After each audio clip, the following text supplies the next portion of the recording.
He stopped his luxury car in the middle of traffic, stared at a homeless man and whispered, "Dad." Cameras rolled. People froze. But no one was ready for what the old man revealed. Next, and why it left a billionaire, CEO crying in the street. Don't forget to like the video and subscribe for more powerful, real-life inspired stories. Your support helps us share moments that remind the world what truly matters: love, family, and second chances. The sun hung lazily above the skyline as the city buzzed with its usual rhythm: cars honking, street vendors calling out, pedestrians weaving through traffic with practiced ease. But for Ethan Ross, none of it registered.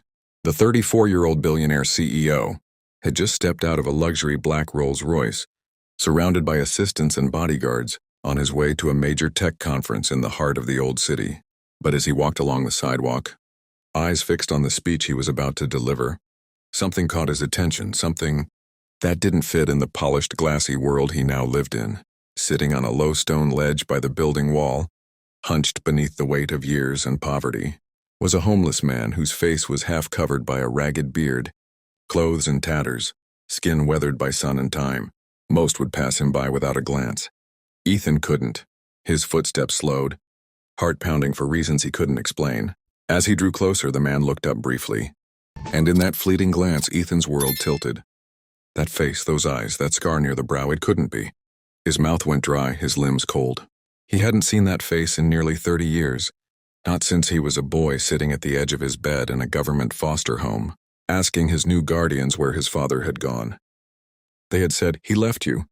He didn't want you. Forget him." And so Ethan did, or at least he tried to. He built walls, made billions, created an empire, won awards, drove supercars, flew private jets, but somewhere inside, a question always burned. Why did he leave me? Now standing before this broken man on the street, the question felt like a scream in his chest. Ethan's lips parted, and with barely a breath he whispered, "Dad." The man's eyes, bloodshot and sunken, widened. For a moment, silence stretched between them like a fragile thread. Then a shaky voice responded, hoarse and cracked, "I knew you'd grow into something powerful, son." Ethan staggered back. His assistant called his name in confusion, but he didn't hear. Memories rushed in, his father's laughter as he pushed him on a swing, the way he used to hum while cooking eggs, the quiet hugs after bedtime stories, and then one day gone. No goodbye, no explanation, just silence. But now here he was, alive. Ethan dropped to his knees, staring at the man who once meant the world to him, now reduced to someone the world had forgotten. "Why?" he asked, voice trembling. Malcolm, his father, blinked hard, trying to focus. "They told me they'd place you with a better family. I was jobless, grieving your mother, broken. They made me sign. Said if I ever wanted you to have a future, I had to let go." Ethan's heart shattered. "They said you abandoned me," he whispered. "That you didn't love me." Malcolm's eyes filled with tears. "I never stopped loving you. I slept on sidewalks dreaming of your smile. I counted your birthdays, though I didn't know where you were. I failed at everything, but not at being your father in my heart." Ethan's chest ached. This wasn't some fairy tale reunion. This was pain. This was truth. He looked around. Strangers were filming. Assistants were speechless, but none of that mattered. Gently, he reached out and took his father's trembling hand. "You didn't fail," Ethan said quietly. "You saved me the only way you knew how." And just like that, two broken pieces of a long-lost bond clicked back, together right there on the side of the street. Ethan helped his father to his feet, gently supporting the fragile frame that once carried him through childhood. Malcolm winced from the weight of years spent, sleeping on hard concrete and fighting off sickness alone, but he allowed his son to steady him. As they walked slowly toward the car, onlookers remained frozen in place, phone still recording, whispers spreading like wildfire. Ethan didn't care. For the first time in decades, he felt whole. He guided his father into the back seat of the Rolls-Royce, instructing his driver to cancel all meetings, and with a calm voice that belied the storm inside him, told his assistant to call the best private hospital in the city. "Tell them I'm bringing someone important," he said. During the drive, Malcolm sat silently, overwhelmed, eyes darting between the lavish interior and the son he had lost. "You don't have to explain everything now," Ethan said softly. "Just rest, you're safe." Over the next few days, Malcolm was admitted, examined, treated, and cared for like a king. The medical team discovered severe malnutrition, untreated injuries, and early signs of illness. But they also saw something rare, a patient regaining his will to live not because of medicine, but because of love. Ethan visited daily, sometimes canceling board meetings, just to sit at his father's bedside and listen to stories of the past, of his mother, of their tiny apartment and long walks in the park.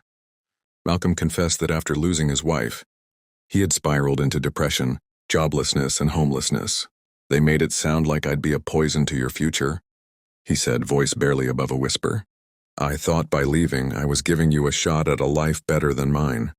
Ethan, fighting tears, took his father's hand. "You were never poison. You were stolen from me." When Malcolm was strong enough to walk again, Ethan brought him home, not to a care facility or a guest apartment, but into his mansion. He converted one of the rooms into a warm, comfortable suite overlooking the garden. For the first time in years, Malcolm had clean clothes, soft pillows, and meals that didn't come from a trash bin. But more than that, he had dignity. One night, as the two sat on the terrace watching the city lights flicker in the distance, Ethan broke the silence. "All my life, I've built things, companies, teams, success, but something always felt missing. I thought it was because I needed closure, but now I realize I just needed you." Malcolm's voice cracked. "I thought you'd hate me if you ever found me." Ethan looked at him, eyes steady. "I hated the lie, not you." They sat together in silence, a silence that wasn't heavy with sadness, but full of healing. Over time, the story of the billionaire and the homeless man he called Dad made national headlines. Reporters chased the story, but Ethan refused interviews. He wasn't interested in publicity. What he had now was beyond any headline. It was redemption, reunion, the return of something no fortune could ever buy. One evening, months later, as they sat watching old home videos Ethan's nanny had saved, Malcolm turned to him and said, "I thought I'd die forgotten, alone." Ethan smiled, placing an arm around his shoulder. "Not on my watch, Dad." And so, the man once discarded by society, once told he was unfit to be a father, now lived with grace, care, and honor, restored by the very son he was forced to give up. A son who proved that real wealth is not in what you own, but in who you hold close.